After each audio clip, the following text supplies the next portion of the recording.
Hey, it's Marko here from Fair Realty. It's December 15th, 2021, 10 days to Christmas. This is the last video I'm going to make for this year. It was a crazy busy year at Juras and Associate. The last 2 months were also absolutely nuts, but we've pretty much sold all of our listings. So both me and the associate rule on, we're gonna chill out a bit until the new year, and then we'll start listing properties kind of again middle of January. So before I make my predictions for 2022, a bit of a monologue you'll have to get through. I've never really looked at the macro picture to a huge extent when making predictions, in the last 10 years, and you can YouTube my previous years and my predictions, and I've never been a huge real estate bull fanatic, or whatever you want to call it. Most of my predictions have been fairly conservative over the years. I do think the macro picture is important to look at going forward. It cannot be ignored as to what the government, federal government, is doing. And I just want to qualify this with, embarrassingly enough, I've only voted twice in my life, both times for the Green Party as a protest vote. So I'm not liberal, I'm not conservative. But what the government is doing right now is kind of ridiculous, in my opinion. They're just printing bucket loads of money. Interest is almost free. You can get mortgages for 1.2, 1.3%. And this is obviously causing inflation and causing the prices of hard assets like real estate to go up.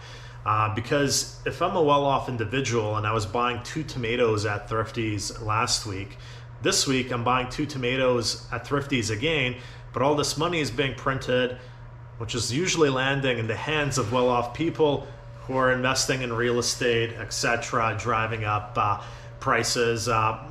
People that are well-to-do, they can also handle inflation much better because, for example, if you can get a mortgage for 1.2% and you have the means and the properties to get these mortgages, you can turn around and invest that 1.2% mortgage into companies like Bank of Montreal, Fortis, TELUS, and get a 4 or 5% dividend. You can literally create money doing nothing. Unfortunately, if you're the working income class trying to save money, the government's royally screwing you over because the prices and inflation of fixed assets are climbing much faster than you can actually save. So even though our current liberal government is trying to help the middle class is essentially getting screwed over, in my opinion. So huge amount of demand. And then when we go to the municipal side of things, supply, the other component of real estate, is being severely restricted. And this year I was working on a project, a rental condo in Colwood, and at Juras Construction, we built a small single-family home here in Victoria. This small single-family home, 1,600 square feet, from the start of rezoning of this infill lot to the finished home is going to be 5 years. I mean, what I'm seeing on the municipal end in terms of bureaucracy and politics and costs in terms of actually adding supply, it's catastrophic, in my opinion. So you mix this massive demand push, and I forgot to mention, the feds are also, pushing for mass immigration. Even in a year like this with huge amount of COVID uncertainty, we had over 400,000 immigrants come to Canada. Next year, it's going to be even more. So you have loose monetary policy, a huge amount of inflation, and at the municipal level, restriction on supply. That cannot bode well for real estate prices, short-term or long-term, in my opinion. So what do I predict in Victoria for 2022? We had a huge ramp in single-family home prices. Last year, they were up 13-14%. This year, they were up another 20%. I think that has to come to an end. The average is now over 1.3 million. I'm going to guess that single-family home prices are probably going to increase 3 to 5% in 2022, primarily based on government policies.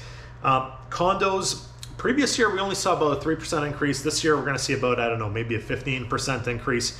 I was going to predict a much higher increase in condo prices for next year, but the thing is, in the last 60 days, condo prices are almost up 10%. That is just insane. So I'm going to predict condo prices next year up a bit more than single-family home prices in terms of percentage. We're going to predict condo prices up next year 4 to 6%. I'm going to predict inventory is going to increase on average about 20 to 30%. There's a lot of sellers that right now do not want to sell because they don't know what's going to be available to buy. And I think that backlog might be broken a bit. So I do think we'll see slightly higher inventory next year. And sales, I think sales, even with the higher inventory next year, are going to be restricted by the inventory. So this year we're going to end up about with 10,100 sales. Next year I'm predicting we're going to end up somewhere between 8,000 and 8,500 sales. I think we'll see a 15 to 20% drop in sales, but I do think we'll see small upward pressure on both single family homes and condo prices as well.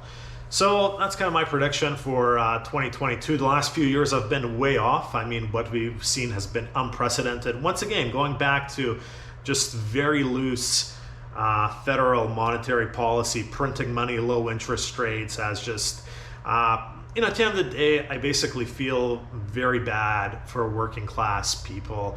The only people that are making off bandits in this are people that are already well off, because if you already own multiple properties, everything's going up, your cost to borrow is reducing, and then you have the means to take really cheap money and invest it at a much higher return. So, if you're someone at Walmart, you're screwed. If you're able to maneuver with paper, you're doing well.